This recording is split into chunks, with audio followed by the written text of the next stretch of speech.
Okay.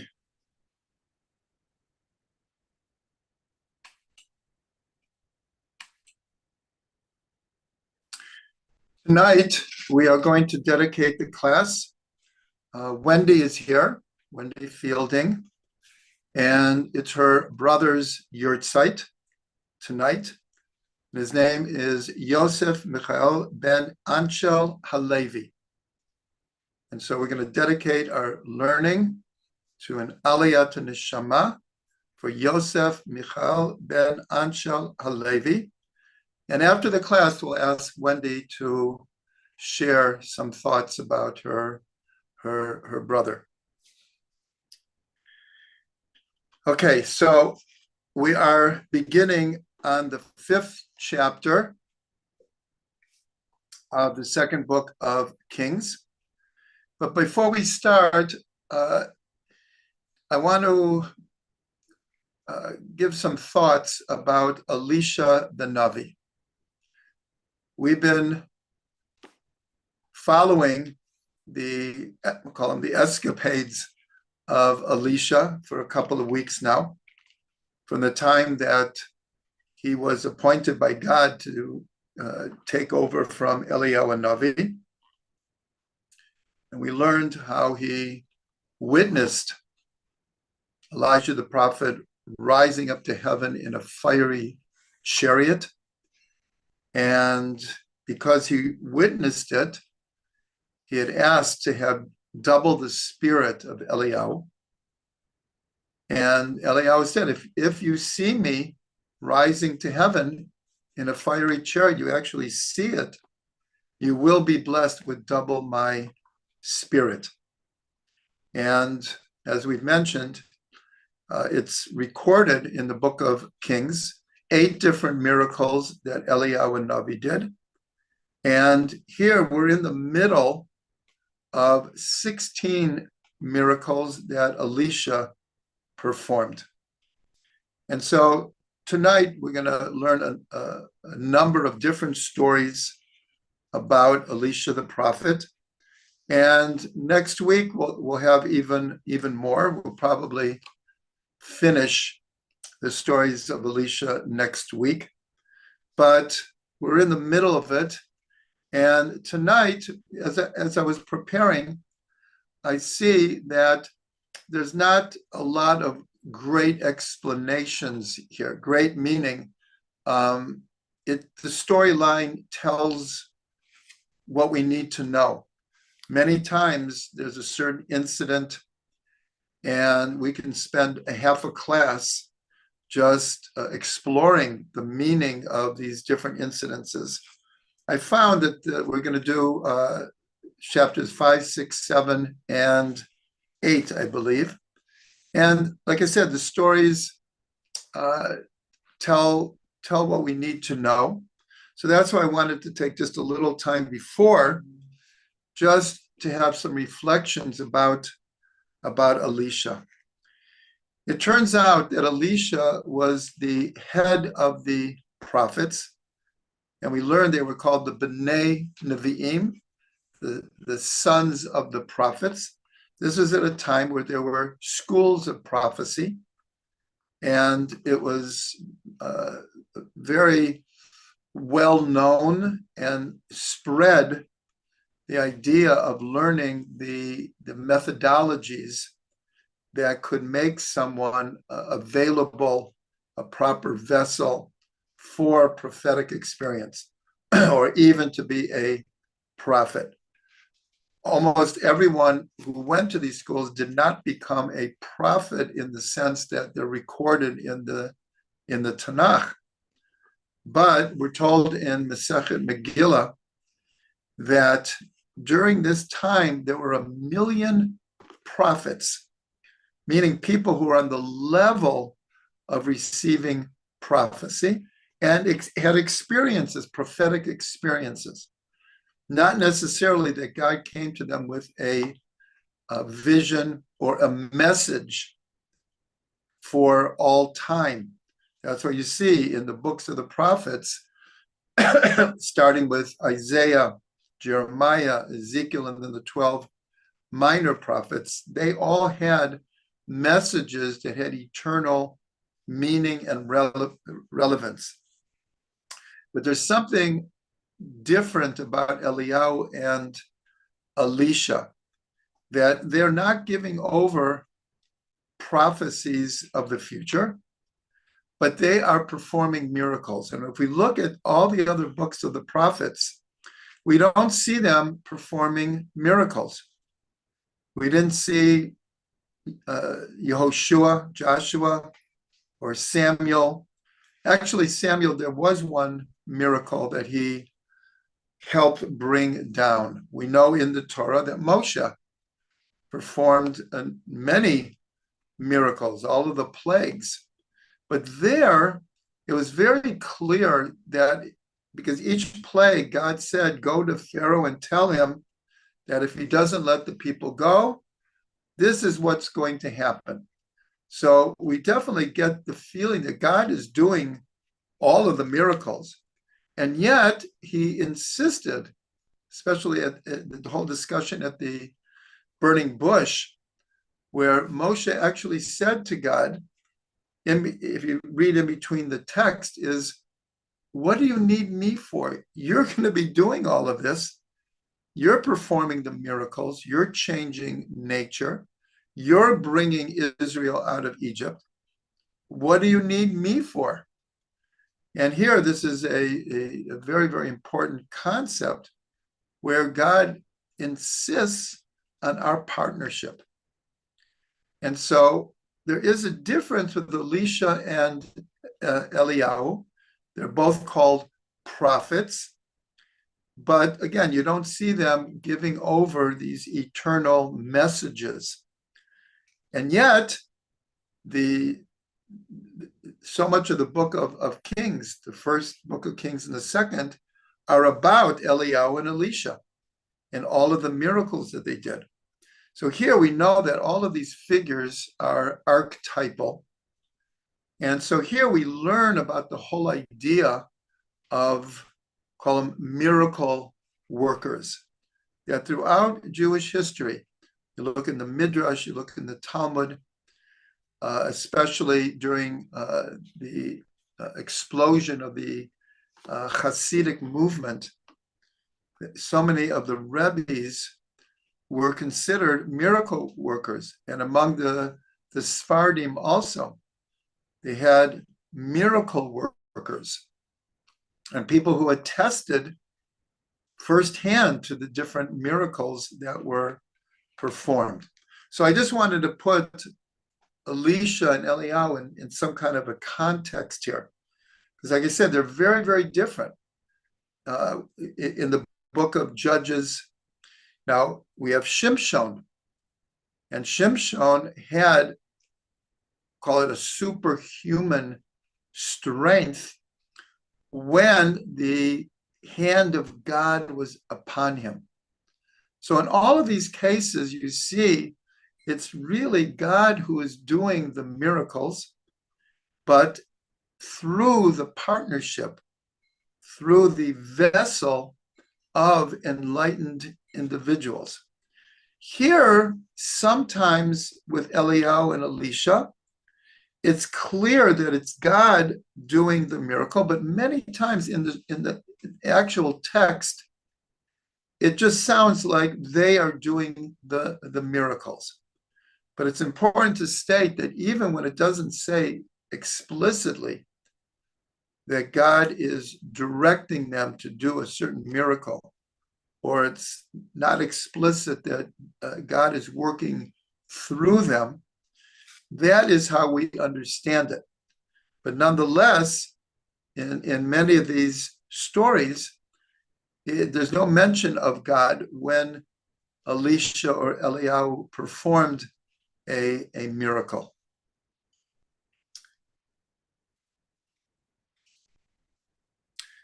So in the bigger picture, Elisha was the head prophet for approximately 60 years. And he was the prophet of many, many different kings. As we're going through these stories, we see that many of these kings didn't last that long because they were almost all evil. Eliyahu and Elisha are primarily operating in the northern kingdom of the 10 tribes. Not that they didn't have a connection with the southern kingdom, but most of their interaction with the various kings and the just who they were dealing with was mostly the kings of the northern kingdom. And as I said, because they were virtually all evil, some of them didn't last that long. So he was the prophet of many, many different kings over 60 years. So I just wanted to have that as an introduction to the stories that we were going to tell today. And again, we can't go through every detail. Everyone has the ability to open up the book of Kings. But here I'm just going through the storyline and trying to add a few insights here and there. So at the beginning of chapter 5, we have a story. We has a lot of details. Virtually the entire chapter is about this one incident and a sub incident that comes out of it, and that is that the king of Aram. Aram is to the east of Israel. It's one of the neighboring kingships. It's hard to call them countries at that time, usually like kingdoms. And as we're going to see, there's a very interesting relationship here because sometimes they are fighting against Israel. And sometimes you see Elisha going into Aram and he's not harmed and he prophesies in Aram.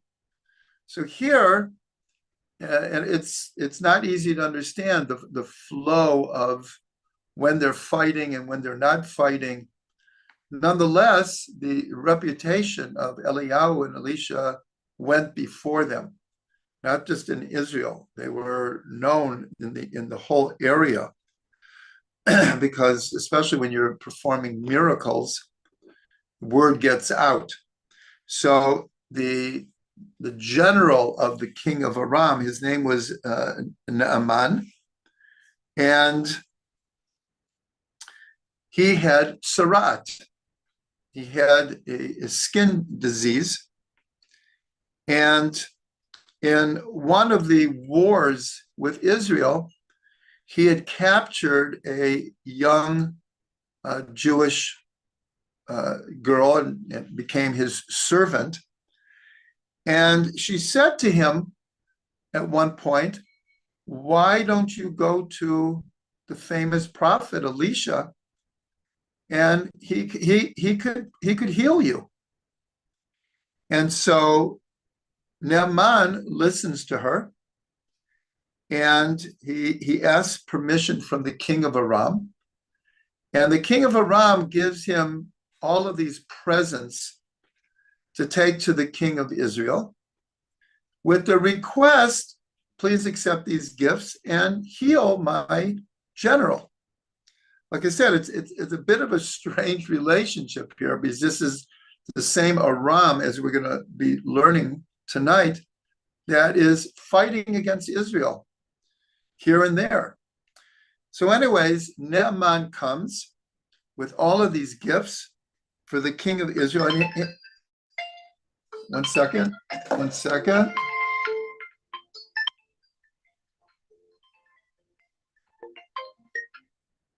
I'm sorry, 1 second.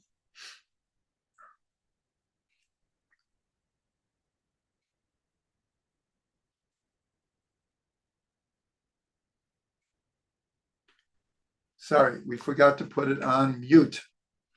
It does happen. So he comes with this letter from the king of Aram saying, "I'm sending all of these gifts. Please have my trusted general healed. And so the king of Israel, the way he reacts is, this must be a setup. How can I heal this person from Sarat?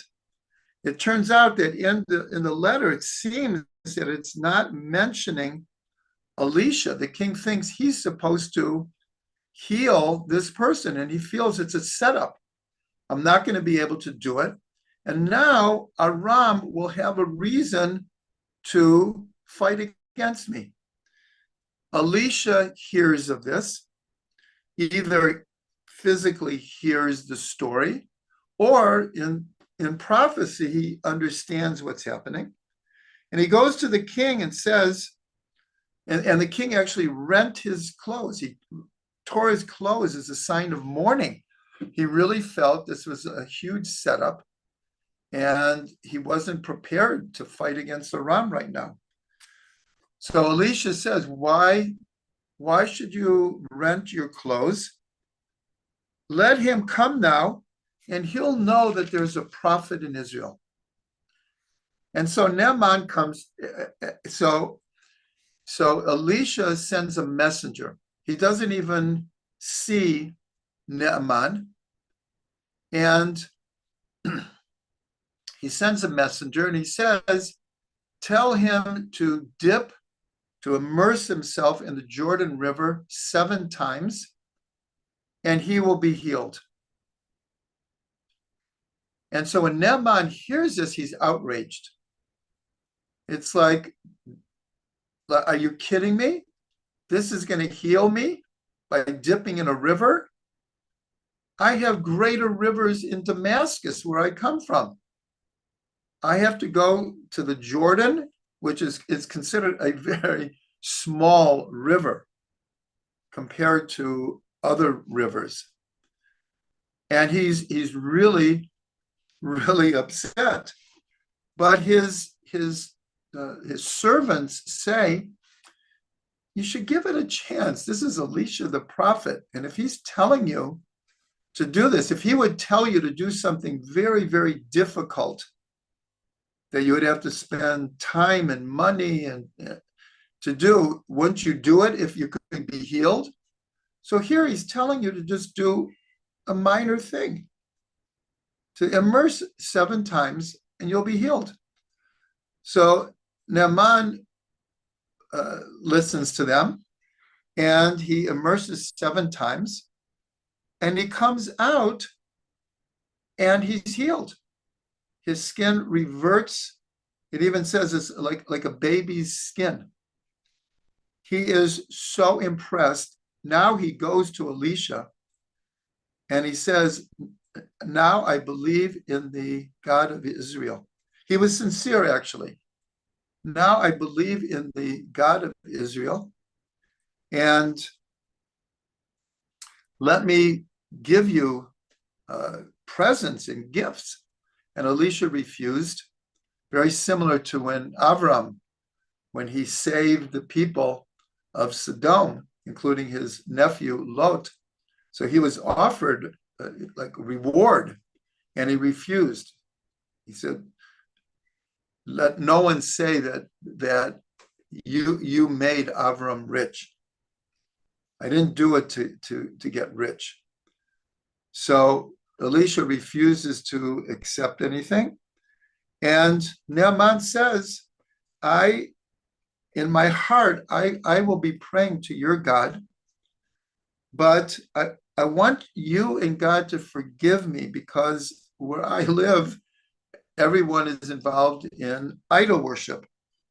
And part of what I have to do, I have to go to the temples of the idol worship. It's called the House of Rimmon. And I'm expected to bow down. And so please forgive me, and may God forgive me, because in my heart, I'm only going to acknowledge the God of Israel. And so Elisha sent him on his way in peace. So what happened after this is he had a main servant, Gehazi. And we've run into Gehazi in the previous class.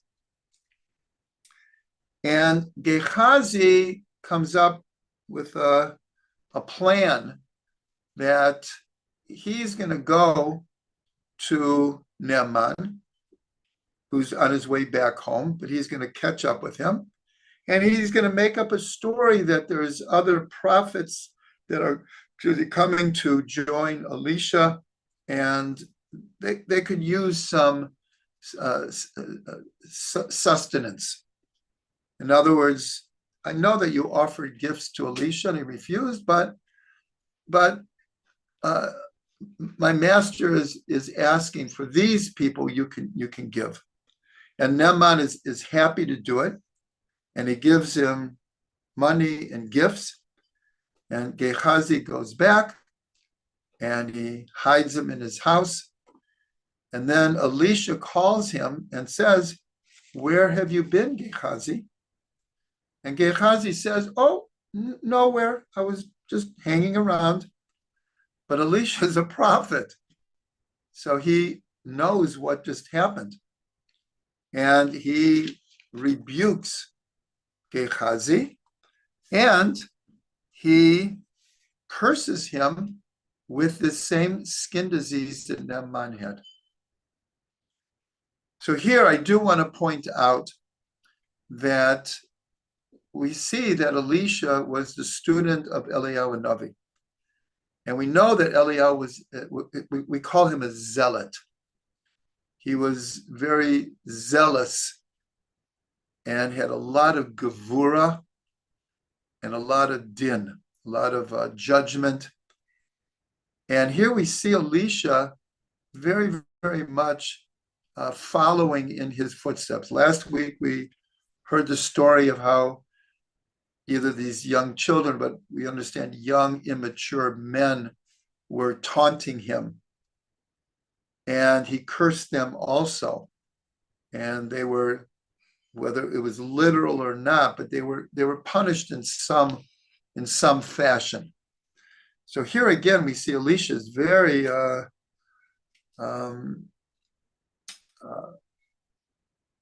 gevuradik, very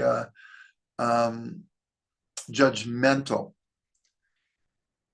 But interesting, later we'll see Gehazi again, and he's still, it seems to be with Elisha. So that we'll deal with in a little while. So that's the end of chapter 5. The whole chapter was this one incident.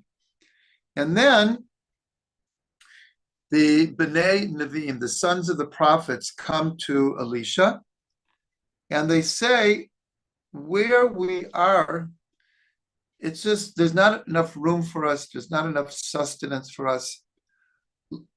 Give us permission to go to the Jordan River, and we'll make like a little settlement there. We'll make little houses, and we'll dwell there. And he said, fine, go. And they said, maybe you'll come with us. Maybe you'll join us. And he agreed. So they went to the Jordan, and they're setting up a settlement. It doesn't mean that Elisha is going to stay there forever. But again, he is the head of all of the prophets. And so it seems like he wants to help them out and help them establish this settlement. So while they're building this settlement, one of the prophets, his axe broke, and the head of the axe fell into the Jordan River. And he was very, very upset. And Elisha said, what's the problem? And he tells him what happened. He said, but it was a borrowed axe. It wasn't my axe, and I have to be able to return it. So here is one of the miracles that Elisha does. And again, there's no mention of God's name here, or that God told him what to do. So Elisha took a stick and he threw it in the water. And again, we don't know exactly what happened, but it caused the metal axe to rise up, and it connected to this branch.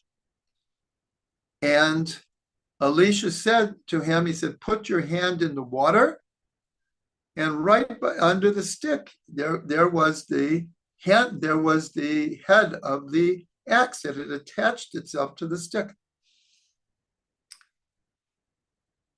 And that's it. It doesn't give any more explanation. This is just kind of one of the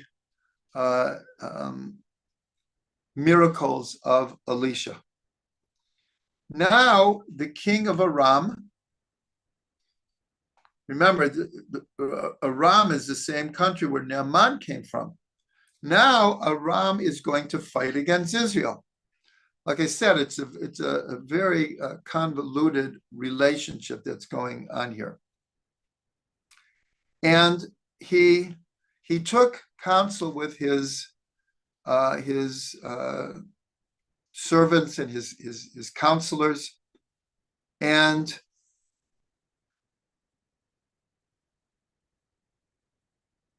he set up a trap for the king of Israel.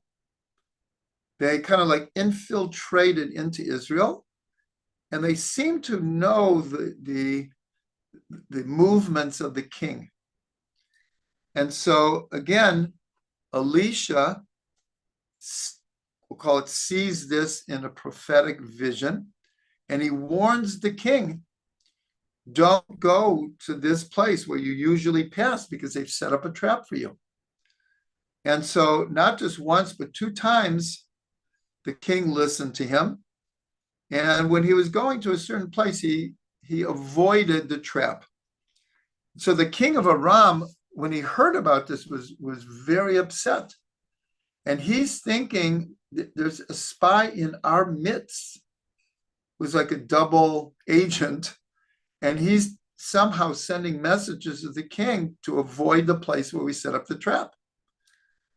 And so his advisors say, no, there's no double agent, but Israel has Elisha the prophet. He's the one, obviously, who knows what's happening here, and he's advising the king. And so the king of Aram says, we have to capture Elisha. He was outraged because this is spoiling his whole plan. And so he sends an entire army to surround the city where Elisha is. And that's what they do. They surround the whole city. And the servant of Elisha comes to him when he sees what's happening. The town is surrounded. Everyone knows. And he says, Master, what are we going to do? We're here alone, and we're surrounded by an army, us against the army. And so Elisha, it says, he says, don't be afraid. There are more with us than who are against us. So the simple understanding would be that he's in a Jewish city, and so all the people are going to come to the aid of Elisha. But that's not what he meant. So he prayed, and his prayer was, open my servant's eyes that he'll be able to see. And it says that God opened the eyes of the servant, and he looked to the mountains that apparently were surrounding this city where Elisha was. And it says that the mountain was full of horses and chariots of fire. And so the commentaries explain these are not the people of the city who are now coming to help Elisha. These are bands of angels coming in fiery chariots to fight against Aram or to protect Elisha. Now, what's significant here is the language that he sees he sees chariots of fire that are surrounding Elisha. So obviously this sounds very similar to when Eliyahu ascends to heaven in a fiery chariot. So here we see a very, very deep connection between Eliyahu and Elisha. It wasn't just that Elisha took over for him, and it wasn't just that he's doing double the miracles. There is a very deep soul connection between Elisha and Eliyahu. And so now he is surrounded by heavenly fiery chariots.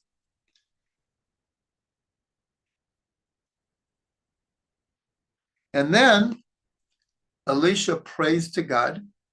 See, here we see God involved here in these miracles, because he's praying to God. And but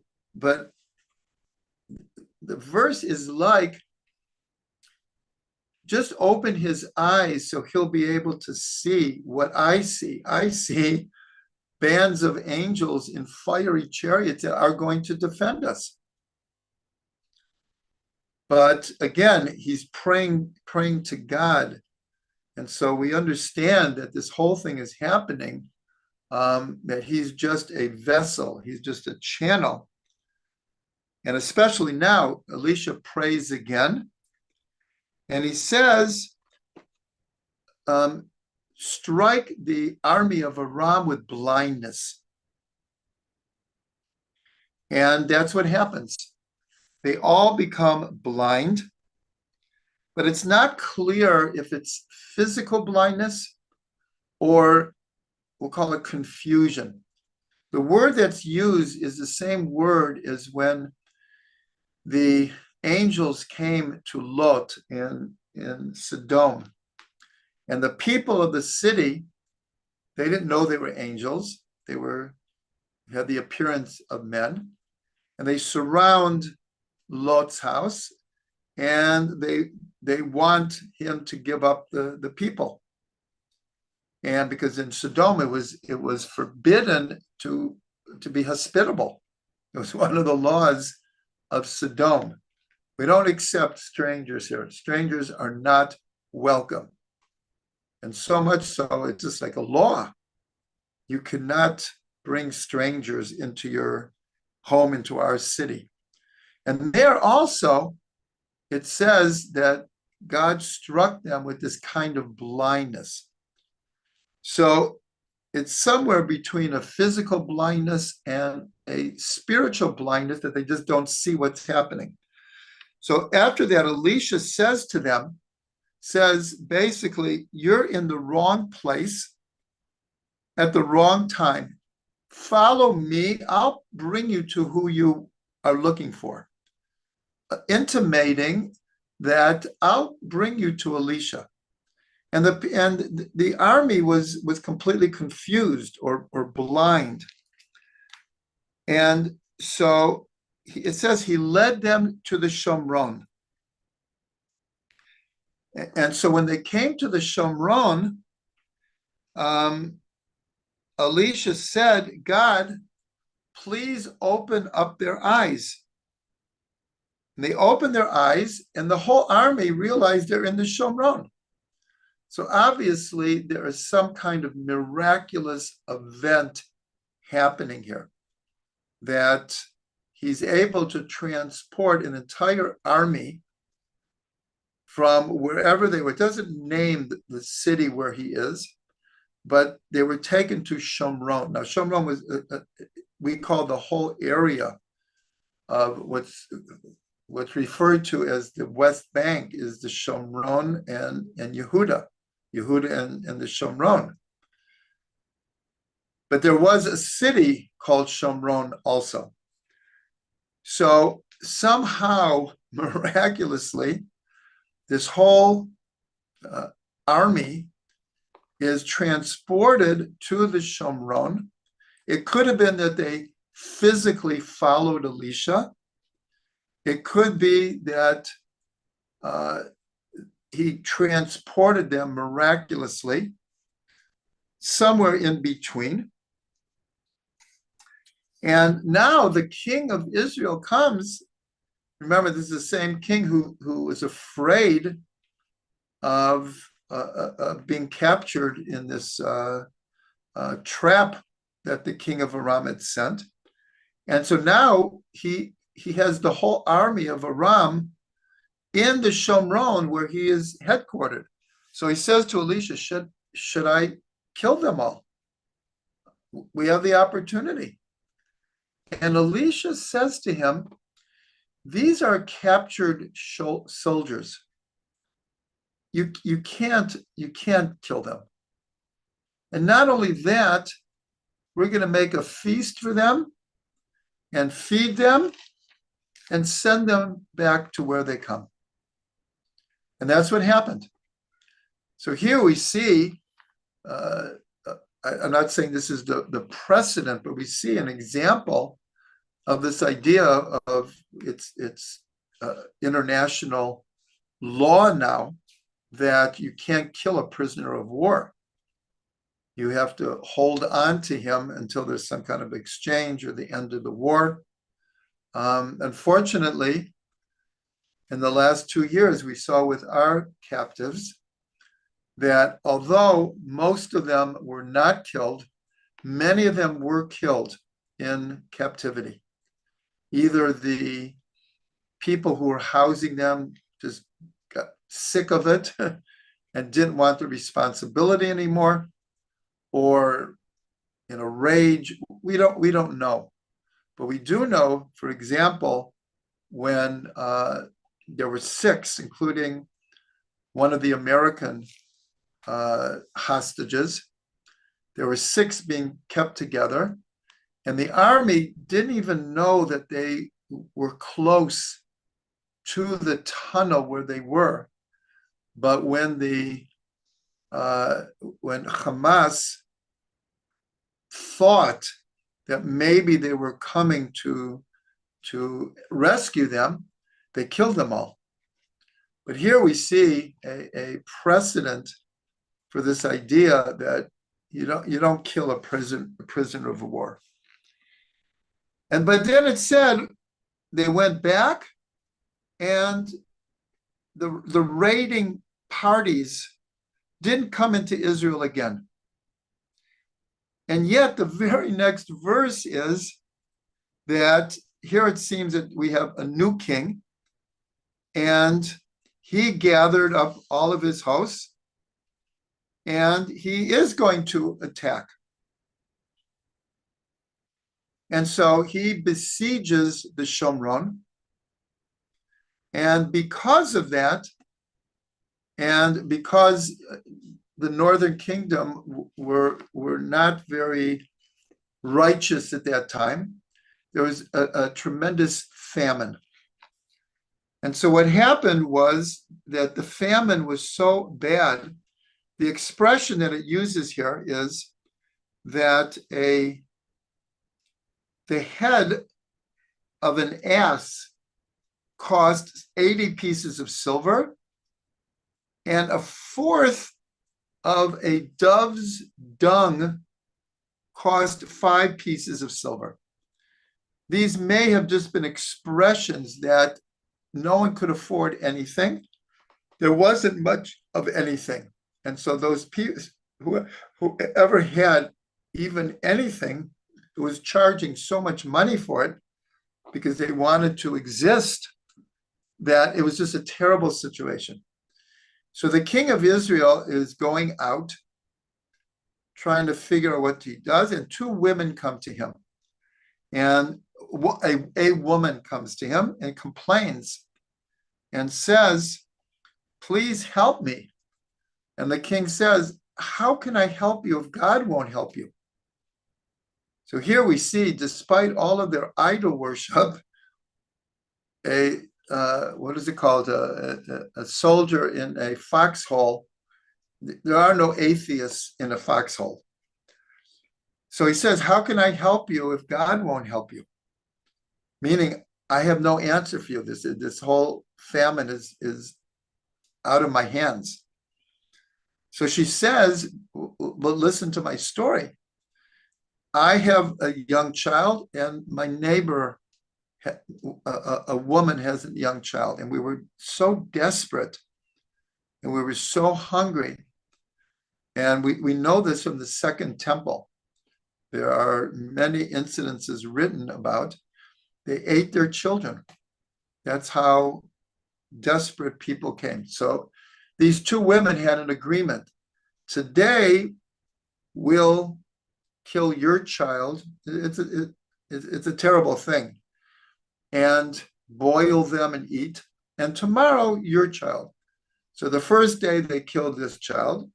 And then the woman says, okay, now it's time to kill your child so we have something to eat. And she refused to give over the child. And so that is the complaint that she came to the king with. And when the king heard this, he rent his clothes. In other words, when he heard such a story, like how desperate have we become? But his reaction is, I'm going to get Elisha and I'm going to kill Elisha. So the question is, why is that his reaction? What does Elisha have to do with this? And so the one answer is that because Elisha didn't kill the army of Aram, he allowed them to return. So he feels that this is the same army that is surrounding them and creating a siege, which is making the famine happen.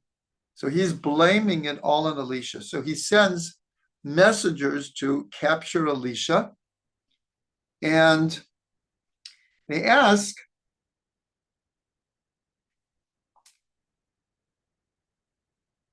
one second.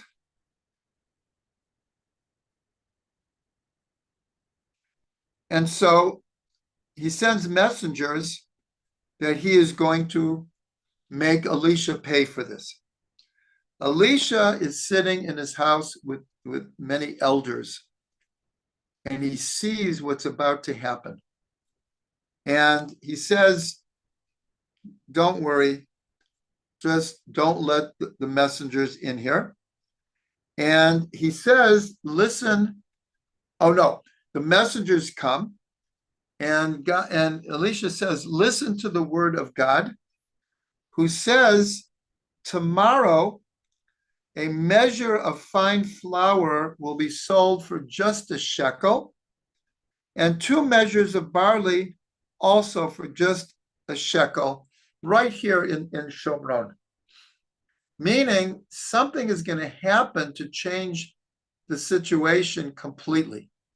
The messenger hears this and says, like, what are you talking about? He says that if God would make windows in heaven, do you think this could happen? In other words, this is impossible. You're fantasizing. And so Elisha, again, who's very judgmental, he says, not only will you see this, but you will not be able to eat from this food that will now be very cheap. You'll see it, but you will not be able to take advantage of it. And then the story continues that there are 4 people who are leprous, and they're starving to death. And because they're lepers, no one wants to get near them. And so they're like totally desperate. They don't know what to do.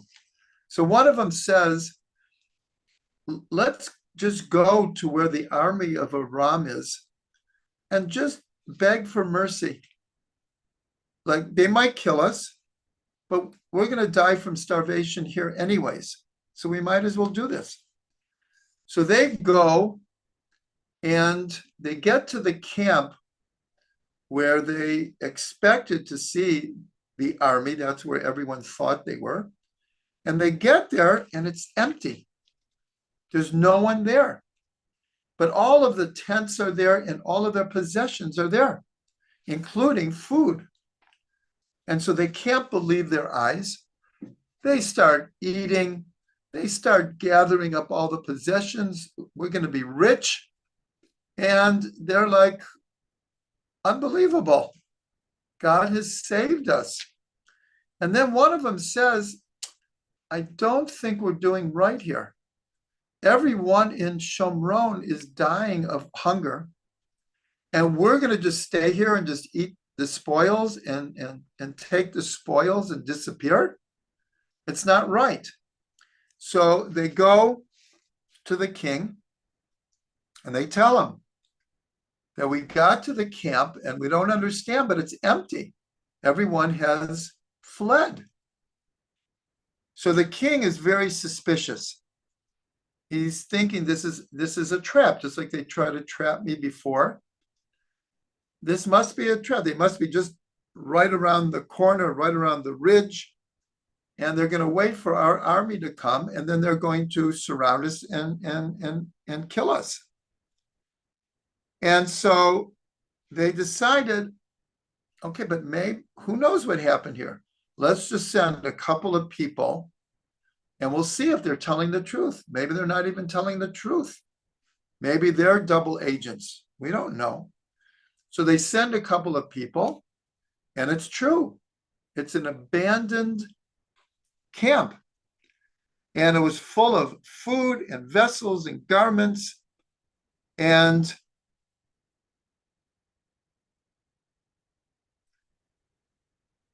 they couldn't believe it.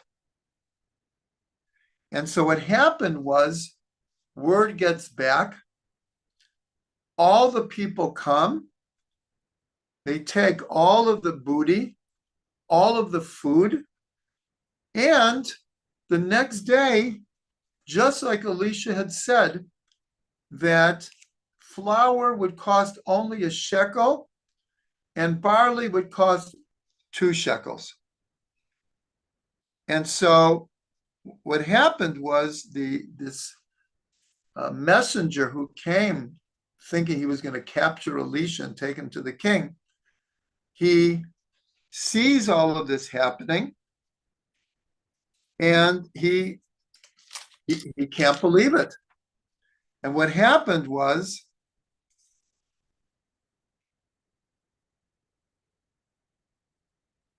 so he comes into the gate of the city, and somehow he was trampled.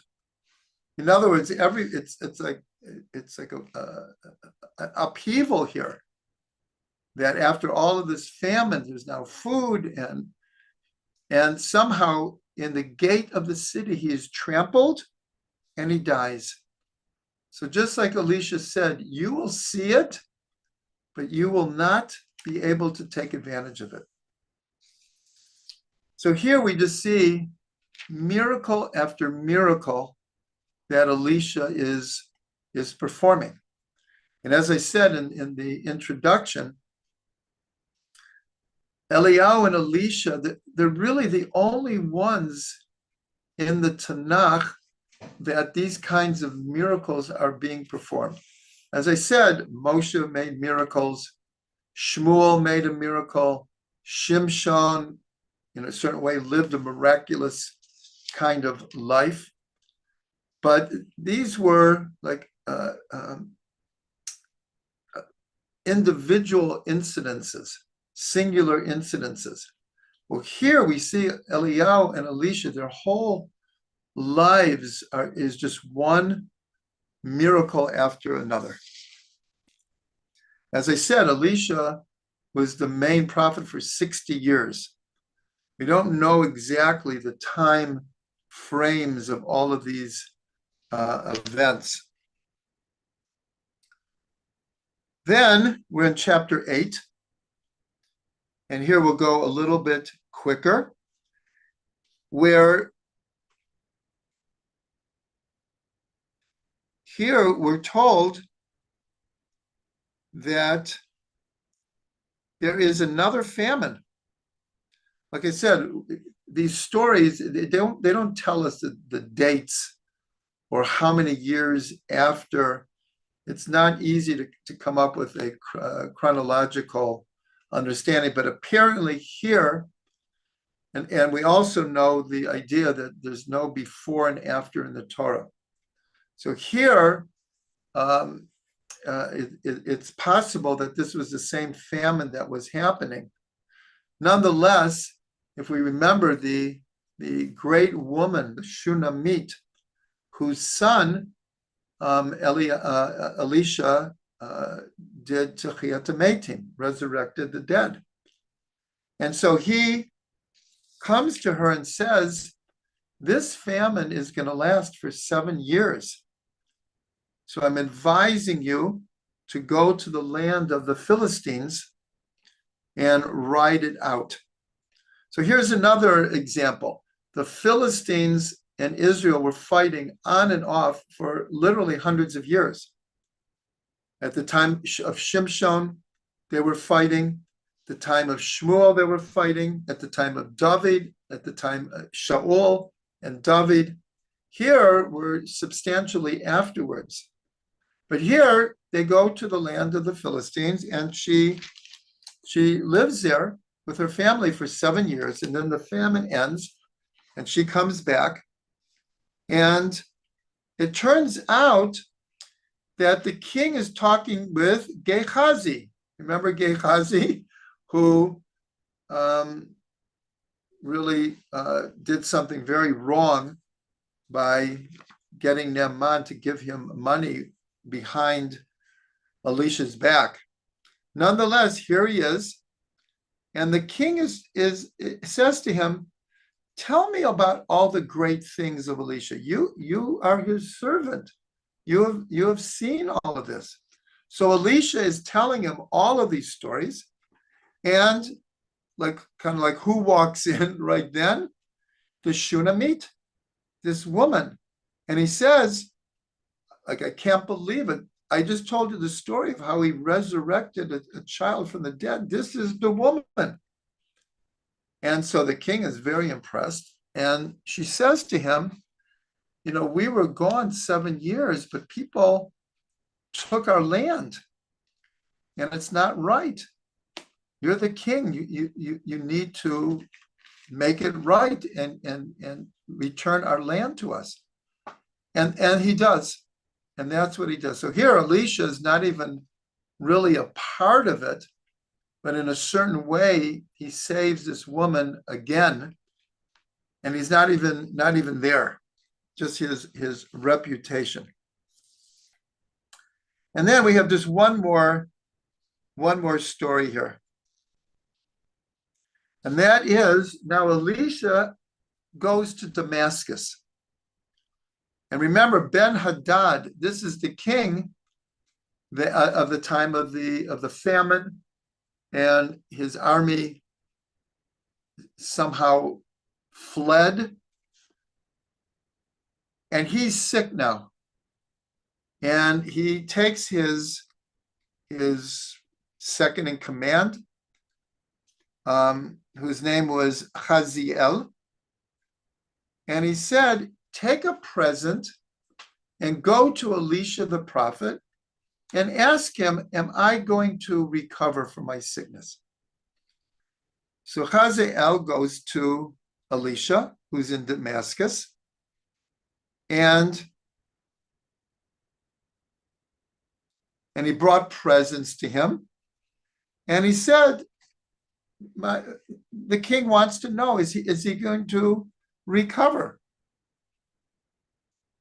And so Elisha says, go to him and tell him he will recover.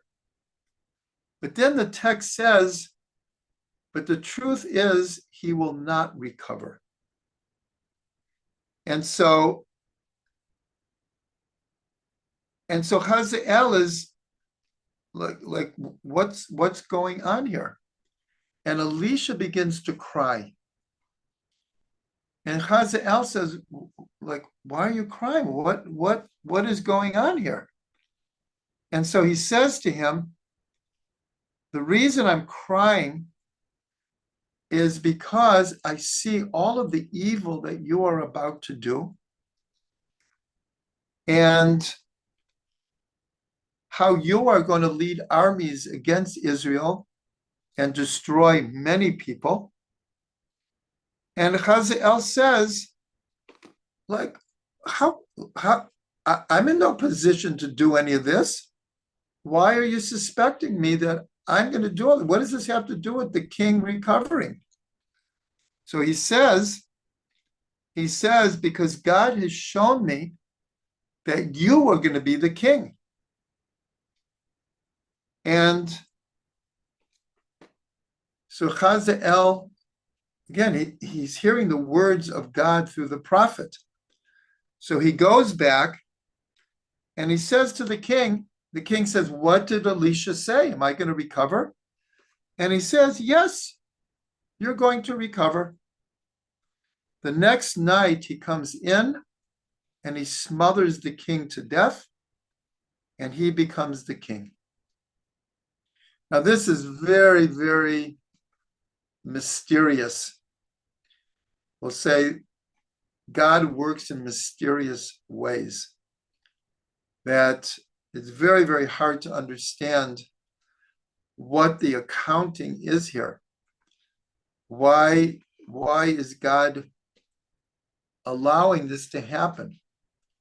You have to remember, Israel, the northern kingdom, is very, very unrighteous.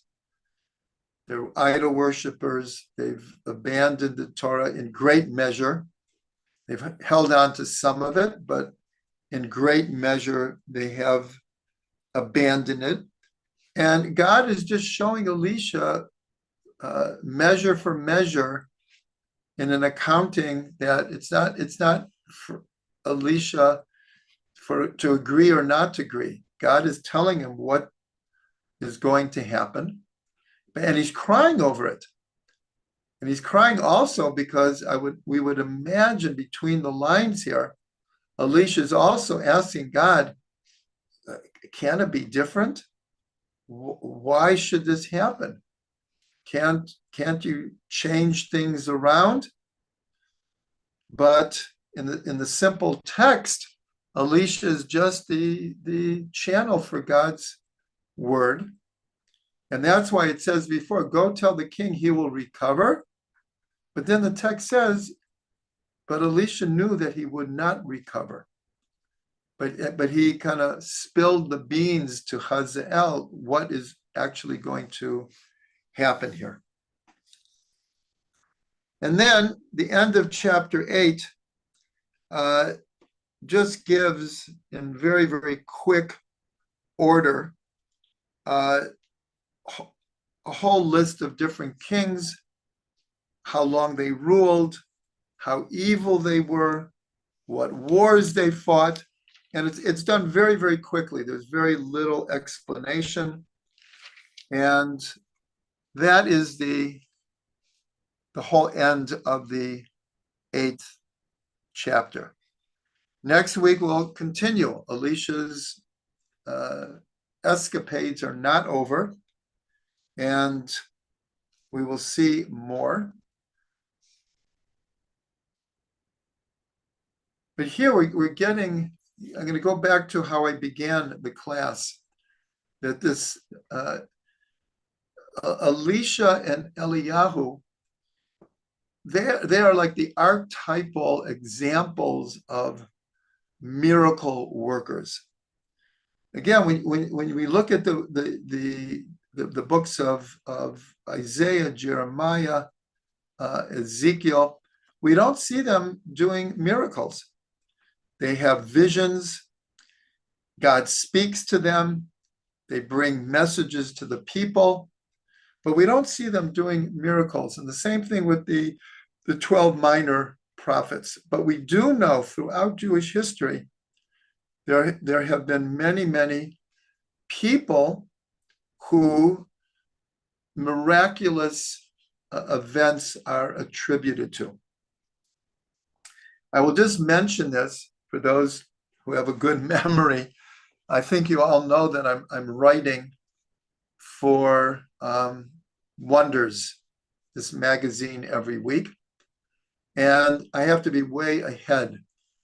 So in another 2 or 3 months, I'm working on a whole series based on a book from Rav Ginsburg called Awakening the Spark Within: 5 Dynamics of Leadership That Could Change the World.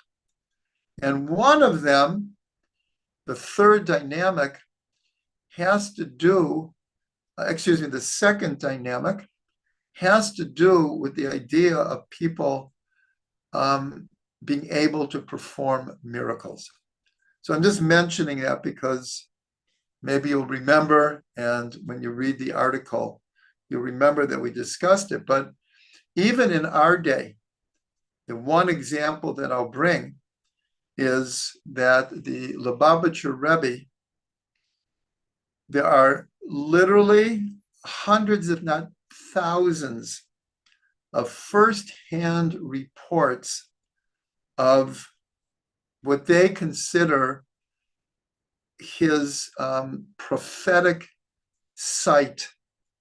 He didn't like walk on water like Elisha did. He didn't raise the dead. He didn't defeat whole armies. But people experienced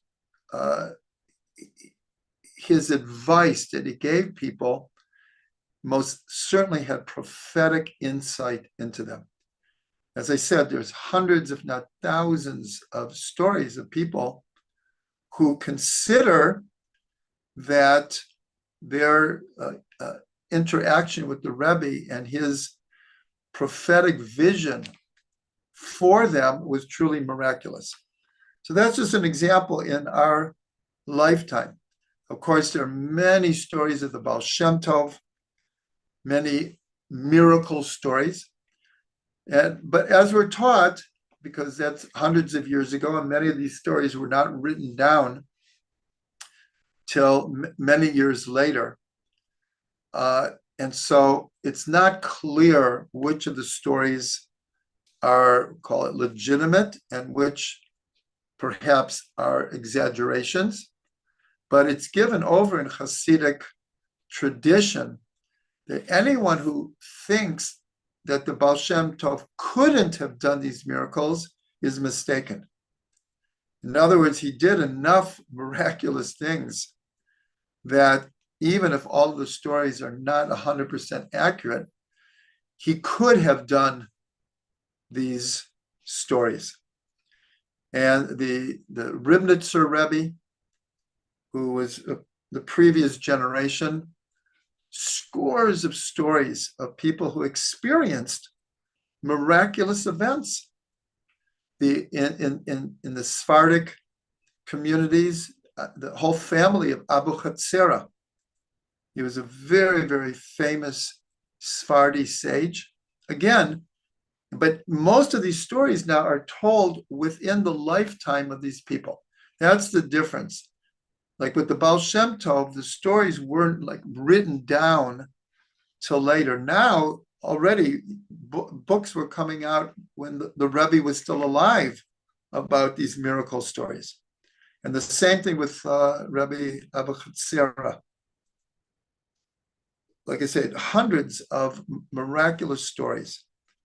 And so what we're learning about Eliyahu and Elisha, even though they seem so incredible, and we don't really understand how they were able to perform these miracles, but it is important to understand that there were and even are people who are on this level where, again, I'll use the word channel.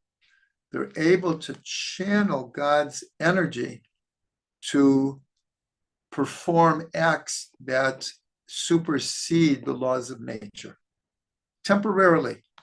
That, in a certain way, that is what a miracle is. a miracle is God is superseding the laws of nature for a specific purpose and for a specific time period, like the plagues. These are the parshas that we're learning now. We're learning about the 10 plagues, and each one of them lasted different opinions, but let's say a week, and then they were gone. So as we're learning these stories, it's important to see a bigger context of what we are learning.